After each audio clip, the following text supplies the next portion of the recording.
Kiekvienas žmogus tam tikrais gyvenimo etapais kažkame užstringa. Kažkam tuo metu reikia nugalėti savo abejonės, išeiti į daugiau veiksmo, į aktyvesnį veiksmą, realizuoti savo sumanimus. Kažkam reikia atrasti pusiausvyrą tarp šeimos ir darbo, tarp rūpinimosi savimi ir atsidavimo kitiems.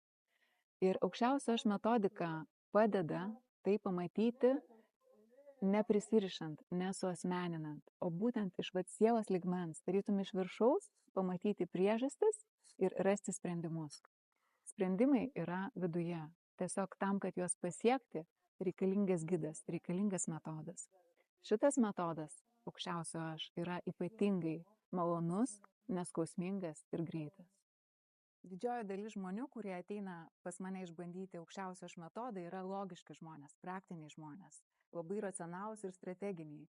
Ir žavu tai, kad netgi būnant stipriai logikai, pavyksta labai lengvai įeiti, išsiplėsti į aukščiausią aš ir per tenai pamatyti tikras priežastis problemų arba klausimų, kurie yra atsinešti. Dar vienas unikalumas yra greitis, kad per vieną kartą galima išspręsti vieną klausimą, pilnumoje spręsti, suvokti jo priežastis, pasidaryti savo išvadas ir integruoti tą naują suvokimą į kasdienį gyvenimą. Kaip integruoti? Kiekvienas žmogus gauna asmeninius nukreipimus.